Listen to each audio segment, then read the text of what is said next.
Hi കൂട്ടുകാരെ, ഞാൻ Mercy. ഇന്ന് ഇവിടെ മെയ് 5 ഞാൻ രാവിലെ പള്ളിയിലൊക്കെ പോയി തിരിച്ചു വന്നു. അപ്പോൾ ഇന്ന് എൻ്റെ ചാച്ചൻ്റെ ഡെത്ത് ആനിവേഴ്സറി ആണ്. 2021 മെയ് 5 എൻ്റെ ചാച്ചൻ ഈ ലോകത്തോട് വിട പറഞ്ഞത്. എൻ്റെ ചാച്ചൻ മകാരം മത്തായി എന്ന തൂലിക നാമത്തിൽ അറിയപ്പെടുന്ന കൊട്ടിയൂർ കൊട്ടാരം മാത്യു ആണ് എൻ്റെ ഫാദർ. മഴമുകിലന്നൊരാ സുപ്രഭാതങ്ങളിൽ മരമുകളിൽ ഐശ്വര്യം പൂത്തിരി ചാർത്തിടും മരപുരികൾ ചാർത്തുന്ന മാമുനിമാരിലും മലയരുടെ നാവിലും മന്ത്രാക്ഷരങ്ങളായി മലകളുടെ അഴക് കവരും തരു ശ്രേണികൾ മാനവർക്കാഹ്ലാദ ഭക്തിപ്രദായകം മണമൊഴുകുമക്കാനനച്ചോലതണ്ടീരഭൂ മണിമരുതുപൂ തുലഞ്ഞുല്ലസിച്ചിടവേ മതമൊരു ലവൻ തൊട്ടു തീണ്ടാത്തൊരന്മനം മടിവെടിയ മാനത്ത് ചെന്നു പറ്റുന്നത മധുമൊഴികൾ മകുടമണിമാരിതു കാണുകിൽ മലർസിപ്പി ശിഖമേറ്റിടാം മാരവൈരീസമം മമ ഹൃദയ ഭേദിയാം മാന്തളിർത്തോപ്പിലും മധുരപരമാം മൊഴിമാമ്പഴം തുകെ. ഈ മലയാള അക്ഷരത്തിനുള്ളിലെ മാന്ത്രികത മലയാളികൾക്ക് മനസ്സിലാക്കി കൊടുത്ത മഹാനായിരുന്നു മകാരം മാത്യു. മരത്തിന്റെ മാഹാത്മ്യം പറഞ്ഞായിരുന്നു 50-ാം വയസ്സിൽ മകാരത്തിന്റെ അരങ്ങേറ്റം. മരങ്ങളും മണ്ണും മനുഷ്യനുമെല്ലാം മകാരത്തിന് മുമ്പിൽ മൂർച്ചയേറിയ വിഷയങ്ങളായി. ഏതു വിഷയത്തിലും മാ എന്ന അക്ഷരത്തിൽ തുടങ്ങി മാലോകരെ വിസ്മയിപ്പിച്ചതോടെ മെല്ലെ കൊട്ടാരത്തിൽ മാത്യു മലയാളിക്ക് മകാരം മാത്യുവായി. 1983 കണ്ണൂരിലെ മലയോര മേഖലയായ കൊട്ടിയൂരിലെ ഉരുൾപൊട്ടലിനെ കുറിച്ച് എഴുതിയ പുസ്തകം മാമലയ്ക്കു മാനഭംഗം എന്ന പേരിൽ മാത്യു മാറ്റി എഴുതി. ആ പുസ്തകത്തിന് അവതാരിക എഴുതിയ തിക്കൂർശി മകാരത്തിന്റെ കഴിവ് തിരിച്ചറിഞ്ഞ് രക്ഷകർത്തൃ സ്ഥാനം ഏറ്റെടുത്തു. മകാരം മാത്യുവിനെ മകാരം മത്തായി എന്ന് വിളിച്ചു. 5 മണിക്കൂറോളം മാവച്ചു പ്രസംഗിച്ചും മായിലൂടെ മാത്രം മറുപടി പറഞ്ഞും ജനങ്ങളെ അത്ഭുതപ്പെടുത്തിയ മത്തായി. മനുഷ്യ മക്കളെ മുറയ്ക്ക് മത്സരിച്ച് മണ്ണിലെത്തിക്കുന്ന മാതാവും മറുനാടൻ ഇംഗ്ലീഷിൽ മായിലാണെന്നുള്ളത് മായുടെ മറ്റൊരു മായാജാലം. മദർ. മനുഷ്യരുടെ മുതുമുത്തച്ഛന്മാരായുള്ള മുൻ തലമുറക്കാർ മരഞ്ചാതികളായി മലക്കം മറിയുന്ന മർക്കടന്മാരായിരുന്നു എന്ന് മനുഷ്യവംശാസ്ത്രത്തിലെ മൂളയുള്ള മഹാന്മാർ മിടുക്കന്മാർ മനസ്സിലാക്കി തരുമ്പോൾ മർക്കടനും ഇംഗ്ലീഷിൽ മായിൽ നിന്ന് മോചനമില്ലെന്നുള്ളത് മറ്റൊരു മറിമായം. മങ്കി. തിക്കൂർശിക്കൊപ്പം ഏതാനും സിനിമകളിൽ വേഷമിട്ടു. 13-ലധികം കവിതാ പുസ്തകങ്ങൾ പുറത്തിറക്കിയ മാത്യു മാ എന്ന അക്ഷരത്തിന്റെ മായാജാലം മലയാളിയിലേക്ക് എത്തിച്ചു. അവസാനം വരെ രാജ്യത്തും വിദേശത്തും വേദികൾ കീഴടക്കി മുന്നേറി. 1997 ഡൽഹി ഗുഡ്ഗാവിൽ 5 മണിക്കൂർ മകാര പ്രസംഗം നടത്തി കൗതുക പ്രസംഗത്തിലുള്ള ലോക റെക്കോർഡ് കുറിച്ചു മത്തായി. 500 വിഷയങ്ങൾ നിരത്തി 7 മണിക്കൂർ തുടർച്ചയായി മായിൽ പ്രസംഗിച്ചതിന് ലിംഗ ബുക്ക് ഓഫ് റെക്കോർഡ്സ് തേടിയെത്തി. മായുടെ മാന്ത്രികത മനസ്സിലാക്കി ചാൻസലർ വേൾഡ് ഗിന്നസ് റെക്കോർഡ്സിൽ പേര് ചേർക്കപ്പെട്ടു. മഹാത്മാഗാന്ധി, മദർ തെരേസ, വൈക്കം മുഹമ്മദ് ബഷീർ, മുഹമ്മദ് നബി, മാതാ അമൃതാനന്ദമയി എന്നിവരുടെ ജീവചരിത്രങ്ങളും മകാരം മത്തായി മായിൽ എഴുതി ശ്രദ്ധ നേടി.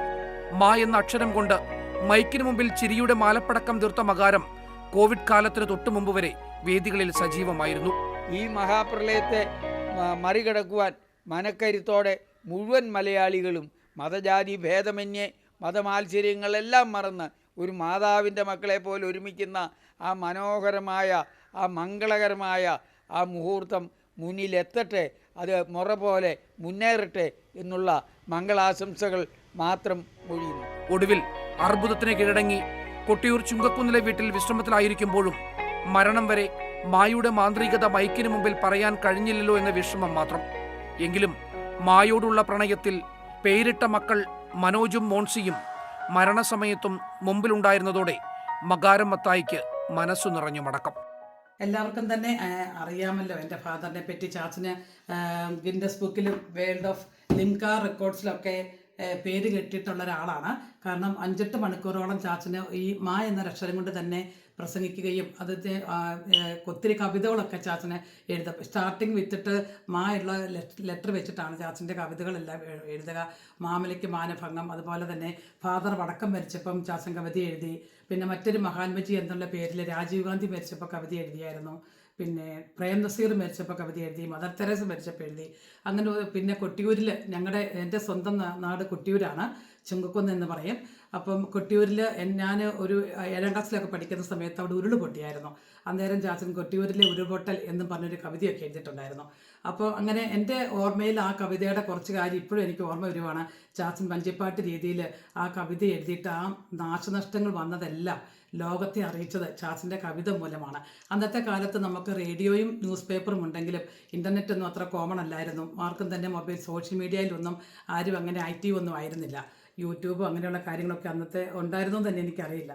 അപ്പം അതുകൊണ്ട് ചാച്ചൻ ആ കവിത എഴുതിയപ്പോഴാണ് എല്ലാം ഗവൺമെൻറ്റും മറ്റ് ഉന്നത തലത്തിലൊക്കെ ഇതിനെപ്പറ്റി അറിയുകയും ഒത്തിരി സഹായ സഹകരണങ്ങളൊക്കെ കൊട്ടിയൂർ മേഖലയ്ക്ക് കിട്ടുകയൊക്കെ ചെയ്തിട്ടുണ്ട്. അപ്പോൾ അതിനകത്ത് 2 വരി പാട്ട് എൻ്റെ മനസ്സിൽ ഓർമ്മ വരുവാണ്. ചാച്ചൻ എഴുതി ഞാനിവിടെ പാടാം. കൊട്ടിയൂരിലുണ്ടായ ഉരുൾപൊട്ടലെ അച്ഛൻ മഞ്ചിപ്പാട്ട് രീതിയിൽ എഴുതിയതാണ്. ഞാൻ എൻ്റെ മനസ്സിൽ ഓർക്കുവാണ്. കൊട്ടിയൂരേക്കങ്ങുണ്ടായുള്ളൊരു നഷ്ടത്തിൻ കഥ അല്പം വരയ്ക്കാം. പെട്ടികളും പോയി കുട്ടികളും പോയി തട്ടിക മച്ചുകൾ മുഴുവൻ പോയി. കെട്ടിക്കാനായി തീയതി കുറിച്ചൊരു കുട്ടി പെണ്ണിൻ സ്വർണ്ണാഭരണം തട്ടിയെടുത്ത് രസിച്ചൊരു വെള്ളം പെട്ടെന്ന് അങ്ങനെ താഴോട്ടൊഴുകി. ഞാൻ ജനനഗിരികൾ നുഖമെന്നിവയും ആഞ്ഞു പതിച്ചൊരു വെള്ളത്തിൽ പോയി. ഉടുതുണിയരിയും റേഷൻ കാർഡും ഇടതടവില്ലാതെ അങ്ങനെ പോയി. ആടുകൾ കാലുകൾ താറാവുകളും കോഴി നിറച്ചൊരു കോഴിക്കൂടും തേങ്ങ നിറച്ചൊരു തേങ്ങാക്കൂടും ഇടതടവില്ലാതെ അങ്ങനെ പോയി. അങ്ങനെ ആ ഒരു രീതിയിൽ ചാച്ചനെ ആ മുഴുവൻ നാശനഷ്ടങ്ങളും ചാച്ചനെ ആ കവിതയ്ക്കകത്ത് ഉൾക്കൊള്ളിച്ചിട്ടുണ്ടായിരുന്നു. അതുപോലെ തന്നെ ഒത്തിരി മരങ്ങൾ മുറിക്കുന്നതിനെതിരെ ചാച്ചൻ ഭയങ്കരമായിട്ട് പ്രതിഷേധിക്കുമായിരുന്നു. കാരണം മരങ്ങളുണ്ടെങ്കിലാണ് നമ്മുടെ പ്രകൃതിയെ നിയന്ത്രിക്കുന്നതും നമ്മുടെ ജീവിതം നിലനിർത്താനൊക്കെ മരങ്ങൾ സഹായമാണല്ലോ. മരം മുറിക്കുന്നതിനെതിരെ ചാച്ചൻ എഴുതിയ 2 വരി കൂടെ ഞാൻ പാടാം. മരമായ മരമെല്ലാം മരുവാലെ മുറിച്ചിട്ട് മലനാട് മൂടിക്കുന്ന മാഠേയന്മാരെ മലകളെ മൊട്ടക്കുന്നായി മാറ്റിയിടും ഈ മഹായജ്ഞം മരമണ്ടത്തരമെന്നു മനസ്സിലാക്കൂ. അപ്പോൾ ഇതൊക്കെ ചാച്ചൻ എഴുതിയ കവിതയുടെ ചെറിയൊരു ശകലം എൻ്റെ മനസ്സിലെ ഓർമ്മയിൽ നിന്ന് ഞാൻ പാടിയതാണ്. പിന്നെ എൻ്റെ ചാച്ചൻ്റെ ഭയങ്കര ഒരു പോസിറ്റീവുള്ള എനർജി ഉള്ള ഒരാളായിരുന്നു. ഏത് സമയത്ത് ചാച്ചനെ ഫോണിലൊക്കെ വിളിച്ചാൽ ഇപ്പോൾ ചാച്ചന് ഇപ്പോൾ രോഗത്തിൻ്റെ അവസ്ഥയിലാണെങ്കിലും അല്ലെങ്കിൽ സാമ്പത്തികമായിട്ടൊരു പ്രശ്നമുള്ള സന്ദർഭത്തിൽ നമ്മൾ വിളിച്ചാൽ പോലും ആ മോളെ സുഖമായിട്ടിരിക്കുന്നു, സന്തോഷമായി പോകുന്നു, അങ്ങനെയല്ലാണ്ട് ഒരു നെഗറ്റീവായിട്ട് ഒരിക്കലും ചാച്ച സംസാരിക്കാറില്ലായിരുന്നു. ചാച്ചൻ മരിക്കുമ്പോൾ ചാച്ചന് 78 വയസ്സുള്ളപ്പോഴാണ് മരിക്കുന്നത്. അപ്പോൾ ആ ഒരു 75 വയസ്സിലൊക്കെ ആണെങ്കിലും സാധാരണ 70-ന് മേലോട്ട് പ്രായമൊക്കെ ഉള്ള ആൾക്കാരൊക്കെ ഭയങ്കര അവശ നിലയിലൊക്കെ ആയിരിക്കും വീടുകളിൽ കൂടിയൊക്കെ കാണപ്പെടുന്നത്. പക്ഷേ എൻ്റെ ചാച്ചന് ഞാൻ എപ്പം കണ്ടാലും കയ്യിലൊരു തൂമ്പായി ഉണ്ടാകും. എപ്പോഴും ഒരു പണിയായുധം ചാച്ചൻ്റെ കയ്യിൽ കാണും. എപ്പോഴും പറമ്പിലായിരിക്കും ചാച്ചന്. കൃഷിയോടൊക്കെ ഭയങ്കര താല്പര്യമായിരുന്നു, മരങ്ങൾ നട്ടുവെക്കാനും.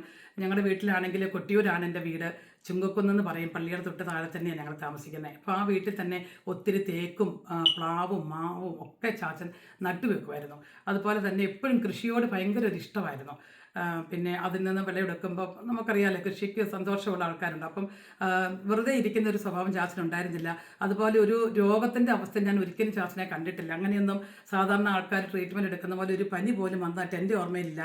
പക്ഷേ ആ മരിക്കുന്നതിൻ്റെ ആ സമയത്ത് ചാച്ചന് ക്യാൻസർ വന്നിട്ടാണ് ചാച്ചൻ മരിക്കുന്നത്. ക്യാൻസർ വന്നിട്ട് ഒരു 2 കൊല്ലത്തോളം ചാച്ചൻ ജീവിച്ചിരുന്നുള്ളൂ. പിന്നെ മരിക്കുവാണ് ഉണ്ടായത്.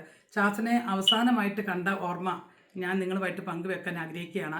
ഞാൻ നേഴ്സായിട്ട് മിലിറ്ററി ഹോസ്പിറ്റൽ ബെഹ്റിനിലായിരുന്നു വർക്ക് ചെയ്തുകൊണ്ടിരുന്നത്. 2009 മുതൽ 2021 വരെ ഞാൻ ആ ഹോസ്പിറ്റലിലാണ് വർക്ക് ചെയ്തുകൊണ്ടിരുന്നത്. അപ്പോൾ എൻ്റെ അമേരിക്കയിലെ പ്രോഗ്രാമൊക്കെ എനിക്ക് ശരിയായത് 2020-ലായിരുന്നു. അപ്പോൾ 20-ൽ ഞാൻ അമേരിക്കയിൽ പോകണം എന്ന് കരുതിയപ്പോൾ എൻ്റെ കോൺട്രാക്റ്റ് തീർന്നിട്ടില്ല എന്നുള്ള കാരണത്താൽ 1 വർഷം കൂടി എനിക്ക് ബെഹ്റിനിൽ നിൽക്കേണ്ടി വന്നു. അങ്ങനെ 2021 മെയ് 1-ാം തീയതിയാണ് എൻ്റെ കോൺട്രാക്റ്റ് തീരുന്നത്. അങ്ങനെ കോൺട്രാക്റ്റൊക്കെ തീർന്ന് ഞാൻ എക്സിറ്റ് അടിച്ച് അവിടെ നിന്ന് മെയ് 1 വൈകുന്നേരം ഫ്ലൈറ്റിന് കയറി മെയ് 2-ാം തീയതി വെളുപ്പിനെയാണ് ഞാൻ എയർപോർട്ടിലെത്തുന്നത്.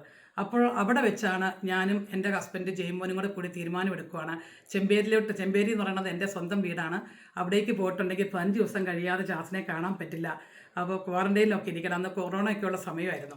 അതുകൊണ്ട് നമുക്ക് വേണമെങ്കിൽ എയർപോർട്ടിൽ നിന്ന് നേരെ പോയി ചാച്ചനെ ഒന്ന് കാണാം, എന്നിട്ട് പിന്നെ ചുങ്കക്കുന്ന് വീട്ടിൽ പോയി ചാച്ചനെ കണ്ടിട്ട് നമുക്ക് ചെമ്പേരിലേക്ക് പോകാം എന്നൊരു തീരുമാനമെടുത്ത് ഞങ്ങൾ എയർപോർട്ടിൽ വെച്ച് അങ്ങനെ ഞാൻ പിന്നെ മാസ്കും ഗൗണും ഒക്കെ ധരിച്ച്, കാരണം ക്യാൻസർ രോഗികളാണല്ലോ, ഇമ്മ്യൂണിറ്റി കുറവുള്ളതുകൊണ്ട് നമ്മളൊക്കെ എയർപോർട്ടിൽ നിന്നൊക്കെ വരുന്നതായതുകൊണ്ട് ഞാൻ ഓൾറെഡി കൊറോണ ടെസ്റ്റൊക്കെ ചെയ്തു.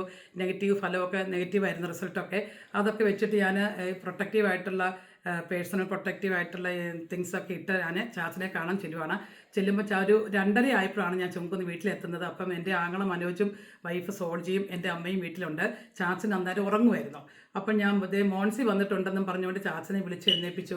ചാച്ചനപ്പോൾ സന്തോഷത്തോടെ എഴുന്നേറ്റിരുന്ന് എൻ്റെ അടുത്ത് ഒത്തിരി സംസാരിച്ചു, വർത്തമാനമൊക്കെ പറഞ്ഞു. അപ്പോൾ അന്നൊന്നും ഞാൻ ചാച്ചനുടനെ മരിക്കുമെന്നൊരു കാര്യമേ എൻ്റെ മനസ്സിൽ പോലും എനിക്ക് തോന്നിയിട്ടില്ല. അത് കഴിഞ്ഞിട്ട് എന്നാൽ ശരി, ഞാൻ പിന്നെ രാത്രിയായില്ലേ, ഇനി 5 ദിവസത്തെ ക്വാറൻറ്റൈനൊക്കെ കഴിഞ്ഞ് ഞാൻ തിരിച്ചു വരാം, ചാച്ചൻ്റെ കൂടെ കുറച്ച് ദിവസം ഞാൻ നിൽക്കാം എന്നൊക്കെ പറഞ്ഞ് ചാച്ചനോട് യാത്രയൊക്കെ പറഞ്ഞ് ഞാൻ ചെമ്പേരിക്ക് പോയി. 5-ാം തീയതി രാവിലെ, അതായത് 3 ദിവസങ്ങൾക്ക് ശേഷം എൻ്റെ അമ്മ വിളിച്ച് പറയുവാണ്, ഒരു 9 മണിയൊക്കെ ആയപ്പം ഈ ചാച്ചൻ മരിച്ചു പോയി എന്ന്.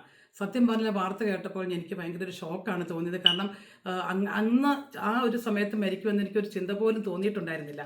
അപ്പോൾ ശരിക്കും എനിക്ക് തോന്നിയത് എന്നെ കാണാൻ വേണ്ടി മാത്രം കിടന്നതുപോലെയായിരുന്നു ചാച്ചൻ കിടന്നത്. കാരണം എന്നെ കണ്ടു, മൂന്നാം പൊക്കം ചാച്ചൻ മരിക്കുകയും ചെയ്തു. എന്നോട് ഭയങ്കര സ്നേഹമായിരുന്നു ചാച്ചൻ. എൻ്റെ മോൺസി മോളെ എന്നായിരുന്നു എന്നെ വിളിച്ചുകൊണ്ടിരുന്നത്. എൻ്റെ വീട്ടിലെ പേര് മോൺസി എന്നാണ്, മേഴ്സി എന്നുള്ളത് എൻ്റെ ഒഫീഷ്യൽ പേരാണ്. ഞങ്ങൾ 2 മക്കളാണ്, മോൺസിയും മനോജും. അപ്പോൾ ചാച്ചൻ്റെ ഇൻ്റർവ്യൂവിനൊക്കെ, ചാച്ചൻ്റെ ഒത്തിരി ഇൻ്റർവ്യൂസൊക്കെ നിങ്ങൾക്ക് യൂട്യൂബിൽ നോക്കിയാൽ കാണാം.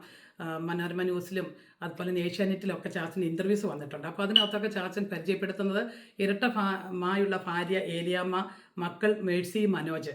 അപ്പോൾ പല ഇൻ്റർവ്യൂ ചെയ്യുന്ന ആൾക്കാർ ചാച്ചനോട് ചോദിക്കാറുണ്ട്, ഈ മാ എന്ന അക്ഷരം കൊണ്ട് ചാച്ചൻ കവിതയൊക്കെ എഴുതും എന്ന് കരുതിയിട്ടാണോ മക്കൾക്ക് ഈ പേരിട്ടത് എന്ന്. സത്യത്തിൽ അതൊക്കെ ഒരു കോയിൻസിഡൻ്റ് ആയിട്ട് വന്നു എന്ന് മാത്രമേ ഉള്ളൂ. ചാച്ചൻ ഇങ്ങനെ കവിത എഴുതുമെന്ന് ഓർത്തിട്ടൊന്നും ആയിരുന്നില്ല ഞങ്ങൾക്ക് ഈ പേരൊക്കെ ഇട്ടത്. എന്തായാലും ഞങ്ങളുടെ പേരും മായി തന്നെ വന്നത് ഒരു അത്ഭുതമായിട്ട് നമുക്ക് തോന്നാറുള്ളൂ. അപ്പോൾ പിന്നെ ഞാൻ നേഴ്സിങ്ങിനൊക്കെ പഠിക്കുന്ന സമയത്ത് ചാച്ചന് എന്നെ കാണാൻ വേണ്ടിയിട്ട് ഹോസ്റ്റലിൽ വരും. അപ്പോൾ ഞങ്ങളുടെ പ്രിൻസിപ്പളൊക്കെ ആയിട്ട് ചാച്ചൻ ഒത്തിരി നേരം സംസാരിക്കും. അതെല്ലാം കഴിഞ്ഞിട്ട് എനിക്ക് കാണാൻ കിട്ടുന്നത് കുറച്ച് സമയത്തേ കിട്ടാറുള്ളൂ. കാരണം കൂട്ടുകാരും പ്രിൻസിപ്പളും ട്യൂട്ടേഴ്സ് എല്ലാം ചാച്ചനെ വളയുമായിരുന്നു. എൻ്റെ കൂടെ പഠിക്കുന്നവർക്കെല്ലാം എൻ്റെ ചാച്ചനെ നന്നായിട്ടറിയാം. പിന്നെ ചാച്ചൻ പ്രോഗ്രാം നടത്താൻ വേണ്ടിയിട്ട് എൻ്റെ മോളിൽ പഠിക്കുന്ന ചെമ്പേരി സ്കൂളിലൊക്കെ വന്നിട്ടുണ്ട്. മോളൊക്കെ സ്റ്റേജിലൊക്കെ കയറ്റി വിളിച്ച് ചാച്ചൻ പരിചയപ്പെടുത്തുകയൊക്കെ ചെയ്ത് എൻ്റെ മകളുടെ മകളാണ് എന്നൊക്കെ പറഞ്ഞിട്ടൊക്കെ കുഞ്ഞാറ്റിയൊക്കെ പഠിക്കുന്ന സ്കൂളിലൊക്കെ ചാച്ചൻ പോയി പരിപാടിയൊക്കെ അവതരിപ്പിച്ചിട്ടുണ്ട്. അതുപോലെ എല്ലാ സ്കൂളുകളിലും തന്നെ പരിപാടിക്കൊക്കെ ചാച്ചൻ പോകുമായിരുന്നു. ഇപ്പോൾ നേഴ്സ് സ്കൂളിലൊക്കെ ആണെങ്കിൽ എല്ലാവരും മകാരമത്തായിയുടെ മകൾ എന്നുള്ള രീതിയിൽ എനിക്കൊരു പ്രത്യേക കൺസിഡറേഷൻ ഞങ്ങളുടെ നേഴ്സ് സ്കൂളിലുണ്ടായിരുന്നു. പിന്നെ ഞാൻ വർക്ക് ചെയ്ത സ്ഥലത്തെല്ലാം ചാച്ചൻ്റെ പേര് പറയുമ്പം എല്ലാവർക്കും അറിയാമായിരുന്നു. അങ്ങനെ ഞാനും എന്നെ എല്ലാവർക്കും അറിയാമായിരുന്നു ചാച്ചൻ്റെ ആ പേരിൽ വെച്ചിട്ട്. എന്തായാലും ചാച്ചൻ്റെ ഇന്നത്തെ ഓർമ്മയ്ക്ക് ഞാനും പിള്ളേരും പപ്പയെല്ലാം പള്ളിയിൽ പോയി പ്രാർത്ഥിച്ചു. അപ്പം ഞാൻ വിചാരിച്ചു ഒരു വീഡിയോ ചെയ്യാം ചാച്ചൻ്റെ ഓർമ്മദിനത്തിൽ. അത് ചാച്ചന് സന്തോഷമാകും. സ്വർഗത്തിലിരുന്ന് ചാച്ചൻ എൻ്റെ വീഡിയോ കാണുന്നുണ്ടാകുമെന്ന് ഞാൻ വിചാരിക്കുന്നു. അപ്പോൾ ചാച്ചൻ്റെ ഓർമ്മയ്ക്ക് മുന്നിൽ എൻ്റെ ഇന്നത്തെ വീഡിയോ സമർപ്പിക്കുകയാണ്. അപ്പോൾ എല്ലാവരും എൻ്റെ ചാച്ചൻ്റെ ആത്മാവിന് വേണ്ടി പ്രാർത്ഥിക്കുമെന്ന് ഞാൻ വിചാരിക്കുന്നു. ചാച്ചനെ അറിയാവുന്നവരെല്ലാം കമൻറ്റ് ഇടണം. മലബാറിലുള്ളവർക്കൊക്കെ ചാച്ചനെ അറിയാമല്ലോ. അപ്പം കൊട്ടിയൂർ ചുമക്കുന്നൊക്കെ ഉള്ളവർക്കെല്ലാം എൻ്റെ ചാച്ചന് ഒത്തിരി പരിചിതമായ മുഖമാണ്. അപ്പം കമൻറ്റ് ഇടുക. പിന്നെ എൻ്റെ വീഡിയോ ഇഷ്ടപ്പെടുവാണെങ്കിൽ ഷെയർ ചെയ്യാനും ലൈക്ക് ചെയ്യാനൊന്നും മറക്കരുത്. അപ്പോൾ വേറൊരു വീഡിയോ ആയിട്ട് വരുന്നത് വരെ ബൈ ബൈ.